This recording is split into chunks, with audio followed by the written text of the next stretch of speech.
They thought he wouldn't say anything. That was their first mistake. Calvin Oduya had been standing in the lobby of Meridian Financial Group for 11 minutes before anyone acknowledged him. Not the receptionist who walked past him twice. Not the junior associate who looked up from his phone, looked at Calvin, and looked back down. Not the security guard who asked 3 different white men in suits if they needed help finding the elevators. 11 minutes. Calvin counted them the way he counted everything, methodically, without anger showing on his face, because Calvin Oduya had learned a long time ago that anger on his face cost him more than it ever cost anyone else. He was 53 years old. He had spent 26 of those years building something that most people in that lobby would never understand. A forensic accounting practice so precise, so thorough, that 3 Bay Street firms had tried to buy it out from under him. He had said no each time. Not out of stubbornness. Out of the understanding that what he had built could not be replicated by people who had never had to work twice as hard for half the credit. He was wearing a charcoal wool blazer, a white shirt with no tie, and reading glasses he didn't need yet but carried anyway, because they made people look at his face instead of past it. His firm, Oduya Advisory, had been retained by Meridian's board of directors to review an internal audit that had gone sideways. The board wanted answers. They had hired the best person for the job. Nobody in the lobby knew that yet. A woman in a cobalt blazer finally approached him. Her name tag said Shelby, no last name, the way junior staff often wore no last name, as if the full version of themselves hadn't been earned yet. Can I help you find someone? Not can I help you. Not welcome to Meridian. Can I help you find someone? As though the most plausible reason Calvin Oduya would be standing in the lobby of a financial firm with a leather briefcase was that he was lost.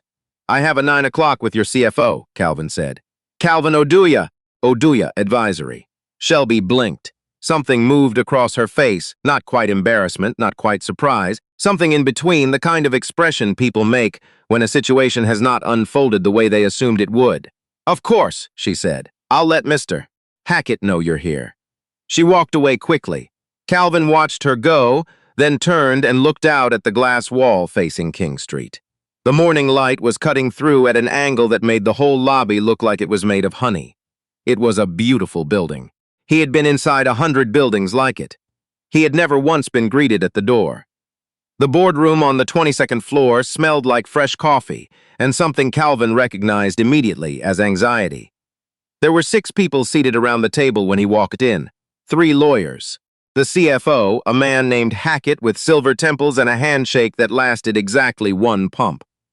A woman introduced as Director of Internal Audit, whose name was Joseph Farrow, and who was the only person in the room who stood up when Calvin entered. And at the far end of the table, scrolling through something on his laptop, as though the meeting had not yet begun, a man named Bryce Callender. Bryce Callender was 41 years old, recently promoted to Chief Risk Officer, and had spent the better part of the previous 6 months convincing Meridian's executive team that the irregularities in their Eastern portfolio were the result of a software migration error. Not fraud. Not negligence. A software migration error. The kind of explanation that sounds technical enough to end a conversation. Calvin had read Callender's internal memo on the flight from Ottawa. He had read it twice. Then he had set it down on the tray table and looked out at the clouds and thought about how much work had gone into writing something that said almost nothing. Mr. Oduya. Hackett gestured to a chair near the middle of the table. Not the head, not a position of authority, just a seat at the middle, like a guest. We're glad you could make it in. Calvin set his briefcase on the table. He did not sit down yet. Before we begin, he said, I want to confirm that I have full access to the transaction records from January 2021 through March 2024. Your board authorized that in the engagement letter. I want to make sure everyone in this room is aware of that authorization. A small silence. The kind that happens when something has been said that certain people in the room were hoping would not be said. Of course, Hackett said. Bryce Callender finally looked up from his laptop. Calvin sat down, opened his briefcase, and placed a single folder on the table in front of him. He did not open it. He just let it sit there, the way you let a card sit face down on a table when you already know what it says. The story of how Calvin Oduya ended up in that boardroom started, the way most important stories do, somewhere much quieter. He had grown up in Scarborough, the second son of a woman who cleaned offices on Bay Street for 30 years, and a man who drove a GO Transit bus and read accounting textbooks at the kitchen table after his shifts. His father, Emeka Oduya, had passed the CPA exam on his third try and spent 15 years working for a firm in Mississauga that never once put his name on a client-facing proposal. He retired at 62 and told Calvin, on the drive home from the party, that he had done everything right and that doing everything right was not the same as being treated like you had. Calvin had heard that sentence and decided something, not loudly, not dramatically, just quietly, the way certain decisions get made in the front seat of a car on a November evening with the heater on and the radio off. He would build something with his name on the door. It took him 9 years, 2 failed partnerships, 1 divorce he did not contest because it was the fair thing to do, and 17,000 hours of work he could document but rarely talked about. By the time Oduya Advisory had its first Toronto office, Calvin had developed a methodology for forensic accounting that 2 law schools had asked him to present at their faculty conferences. He had testified as an expert witness in 23 cases. He had never been wrong about a number. He was not famous. He was not on the cover of anything. He drove a sensible car and wore sensible shoes and kept his practice small enough that he could vouch personally for every conclusion his team reached. When Meridian's board chair, a woman named Audrey Deschênes, had called him on a Thursday evening in February, she had been direct. "We have a problem we don't fully understand yet," she'd said. "We need someone who isn't inside the building to look at it. Someone whose name means something. My name means Oduya Advisory will give you an honest answer," Calvin told her. "Whether or not that's a comfortable one. That's why I'm calling you," she said. The problem with Bryce Callander, Calvin had understood before he walked into that boardroom, was not that Callander was stupid. Stupid people made sloppy mistakes. Callander had made very careful ones. Between January 2021 and October 2023, approximately $4.3 million had moved through a series of internal cost center accounts in a pattern that looked, at first glance, like normal operational variance. The software migration explanation was not entirely wrong. There had been a migration, and it had caused genuine confusion in the records. But the confusion had not caused the irregularities. The irregularities had been designed to hide inside the confusion. Calvin had spotted this on a Tuesday morning at his kitchen table in Ottawa, with a mug of tea and a spreadsheet that he had been staring at for 40 minutes. The moment he saw it, he felt something he always felt in these moments. Not satisfaction, not triumph. Just a very quiet click, like a lock opening. He had spent 3 more weeks verifying it before he said a word to anyone. In the boardroom now, Hackett was talking about the timeline and the scope of the review and the importance of discretion. Calvin listened with the expression he always wore in these meetings, attentive, neutral, giving nothing away. He had learned early that the less he reacted, the more other people revealed. Callander was watching him, not obviously.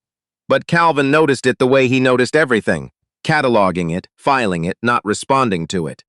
After about 20 minutes, one of the lawyers, a man named Darrow, who had probably never lost a squash game in his life, leaned forward and said, "Mr. Oduya, I think we'd all like to understand what your preliminary findings suggest before we go any further." Preliminary. The word was doing a lot of work. It was the kind of word that left room for negotiation, for softening, for the gentle suggestion that perhaps the findings were not yet certain enough to act on. Calvin looked at Darrow for a moment. "They're not preliminary," he said. Another silence, longer this time. "I've completed my review," Calvin continued. "I can walk you through the findings now, if that's useful, or I can provide the written report first and schedule a follow-up. But I want to be clear that the findings are complete, documented, and sourced to specific transaction records that are date-stamped and verifiable." Josephine Farrow, the director of internal audit, had both hands flat on the table. She was the one who had originally flagged the anomalies 9 months ago and had been told she was misreading the migration data. She had not been misreading anything. She looked at Calvin now with an expression he recognized. He had seen it in a lot of rooms, on a lot of faces. It was the expression of someone who had been telling the truth for a long time in a place where the truth was inconvenient, and who had almost stopped believing anyone else would see it. He gave her a small nod. Then he opened the folder. What happened in the next 4 hours was not dramatic, in the way that movies make things dramatic. There were no raised voices. There was no moment where someone slammed a hand on the table or stormed out of the room.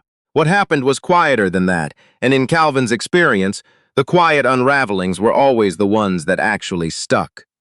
He walked through the transaction records methodically, the way his father used to work through a balance sheet at the kitchen table. Each account, each date, each corresponding entry that should have been there and wasn't, or shouldn't have been there and was. He explained the pattern not as an accusation but as arithmetic. Here is what the numbers say. Here is why the software migration explanation doesn't hold. Here is the timeline that emerges when you lay the actual transfers against the reported variance. Calendar interjected twice. Once to suggest that a particular cluster of transactions was consistent with a vendor renegotiation Calvin might not have the full context for. Once to question whether Calvin had accounted for a specific internal reclassification in Q3 of 2022. Both times, Calvin had already accounted for it. He showed them. He did not make a point of showing them. He just showed them, the way you show someone that 2 plus 2 is 4. Not to win an argument, because it's 4. By the time he reached the final summary, one of the lawyers had stopped taking notes. Hackett was very still. Calendar had closed his laptop. The pattern I've identified, Calvin said, is consistent with the deliberate use of operational variance accounts to obscure the movement of funds. The total amount is approximately $4.3 million over 34 months. The specific methodology used to distribute the transfers suggests familiarity with how the internal audit team typically samples transaction data. He paused. In other words, whoever structured this knew what your audit team would look at and designed the distribution to fall outside those parameters. Josephine Farrow made a sound that was barely audible. Just a breath, really, but it said everything. Darrow, the lawyer, cleared his throat. Mr. Oduya, I want to understand. Are you suggesting this was intentional? I'm not suggesting anything, Calvin said. I'm reporting what the numbers show. What you do with that is a legal and governance question, not an accounting one. He closed the folder. He looked at Hackett. Then, for just a moment, he looked at Calendar. Bryce Calendar looked like a man who had spent 6 months building a wall and had just watched someone walk through it as though it wasn't there. The thing nobody tells you about being the person who sees the truth in a room full of people invested in not seeing it is that there's no applause. There's no moment where everyone turns to you and says, "You were right. We should have listened sooner." What actually happens is that people start making calls. Lawyers talk to other lawyers. Documents get pulled. Language gets carefully chosen. The institution begins the slow, expensive process of managing what happens when the story it told about itself turns out not to be true. Calvin packed up his folder, shook hands with Hackett and Josephine Farrow, nodded to the lawyers, and took the elevator back down to the lobby. The same security guard was at the desk by the entrance. He looked up as Calvin walked past. "Have a good afternoon, sir," he said. Calvin nodded once and pushed through the glass door into the cold March air. He stood on King Street for a moment, his breath visible, the city moving around him the way it always did, indifferent, loud, entirely unbothered by what had just happened on the 22nd floor of a building that looked exactly like 50 other buildings on this street. He thought about his father, about the drive home from the retirement party, about the particular silence that had sat between them in the car before Emeka had said what he said. Calvin put on his gloves, pulled out his phone, and called his office. "Mireille," he said when his assistant picked up. "Send the final report to Meridian's board chair, Audrey Deshane. Market confidential, delivered as of today. Done," Mireille said. "How did it go?" Calvin looked up at the building, at the glass and steel of it, at his own reflection briefly in the revolving door. "It went the way it always goes," he said. "The numbers don't lie. People just sometimes need more time to hear them." 3 weeks later, the Globe and Mail reported that Meridian Financial Group had placed its chief risk officer on administrative leave pending an internal review. The article was careful and corporate. It said irregularities. It said governance concerns. It said the board is committed to transparency. It did not name Calvin Oduya. External advisors rarely make the paper. That is not why they do the work. Audrey Deshanes called him on a Friday afternoon. "I want to thank you," she said. "And I want to be direct with you about something. We should have brought you in 9 months ago when Josephine first raised the flag. We didn't, and I want to own that." Calvin was quiet for a moment. "Josephine did the hard part," he said. "She saw it first. She told the truth when the room wasn't ready to hear it. That's harder than anything I did. Dushkanes was quiet on the other end. Then, I'd like to refer you to 2 other boards I sit on. If you're open to it, send me the details, Calvin said. I'll review the scope. He hung up and sat for a moment in his office. The Ottawa afternoon was gray and still. On his desk was a framed photo of himself and his father, taken at the opening of the first Oduya advisory office 12 years ago. Emeka was smiling the way he smiled when he was actually happy, not performing it, just feeling it the way people do when something they hoped for has actually arrived. Calvin looked at the photo for a while. Then he pulled up the next file. There was always a next file. That was the other thing nobody told you. The work didn't end when you were right. It just moved. It kept moving, the way rivers keep moving regardless of what anyone thinks about them, wearing down whatever tries to stand in the way, patient and relentless and utterly indifferent to the opinion of the rocks. The quietest person in the room was already building the next case.